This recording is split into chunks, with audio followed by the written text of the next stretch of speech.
Subscribe to our YouTube channel and press the bell icon to get the latest updates. सनातन धर्म में अनेक ग्रंथ और शास्त्र हैं जो मनुष्य के जीवन की राह दिखाते हैं। कोई भी शास्त्र हो उसे मनुष्य को प्रेरणा मिलती है, साथ ही कई कठिनाइयों से बाहर आने का तरीका भी मिलता है। भारत में उपस्थित शास्त्रों में से एक है वास्तु शास्त्र। इस शास्त्र के ज्ञान का प्रयोग प्राचीन काल से ही चला आ रहा है। वास्तु शास्त्र के माध्यम से मनुष्य अपने घर में चल रही कई तरह की परेशानियों का हल कर सकता है। प्रत्येक मनुष्य के जीवन में उसके आसपास का वातावरण प्रभाव डालता है, फिर चाहे वो घर हो या दफ्तर। प्रत्येक जगह वास्तु के नियमों का पालन करना अत्यधिक आवश्यक है। वास्तुशास्त्र का भवन निर्माण में अधिक महत्व होता है। घर की समस्त वस्तुओं को रख रखाव का ज्ञान भी होता है। घर निर्माण के वक्त नींव मज पूजन अत्यंत जरूरी है। ऐसा नहीं करने से घर में होने वाले लोग परेशानियों का सामना करते हैं। श्रीमद् भागवत के 5वें स्कंद में लिखा है कि पृथ्वी नीचे पाताल लोक है और इसमें स्वामी शेषनाग हैं, इसलिए किसी भी भूमि के उपयोग से पहले उसकी नींव में नाग का जोड़ा रखा जाता है। पूजन किसी शुभ दिन या रवि पुष्य योग के दिन ही करना चाहिए। ऐसा कहा जाता है कि पाताल लोक से 30,000 योजन दूर शेषनाग विराजमान हैं, जिनके फन पर संपूर्ण पृथ्वी है।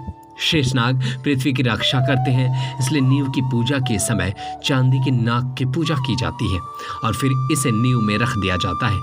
शेषनाग क्षीर सागर में रहते हैं, अतः पूजन में दूध, दही और घी का प्रयोग जरूरी है। जिस भूमि में खोदने पर राख, कोयला और हड्डी और भूसा निकले, उस पर घर बनाने से रोग आमंत्रित होते हैं, साथ ही आयु भी कम होती है।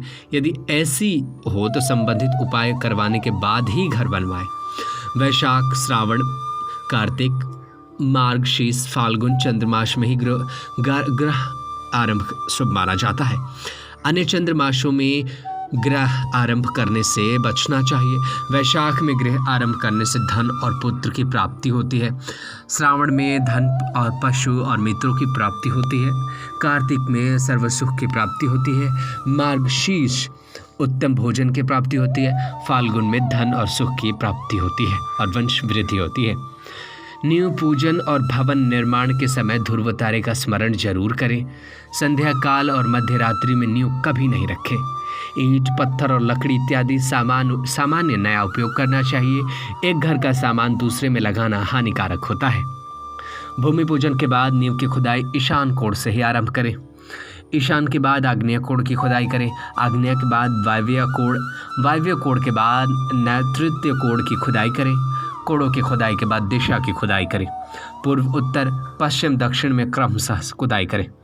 सबसे पहले नैऋत्य कोण की भराई करें, इसके बाद क्रम से वायव्य, आग्नेय, ईशान की भराई करें। अब दिशाओं में नींव की भराई करें। सबसे पहले दक्षिण दिशा में भराई करें, अब पश्चिम, उसके बाद उत्तर पूर्व में भराई करें। यदि घर की कोई महिला गर्भावस्था के आखिरी चरण में हो तो घर में कोई गंभीर रूप से बीमार हो तो खुदाई प्रारंभ नहीं करनी चाहिए।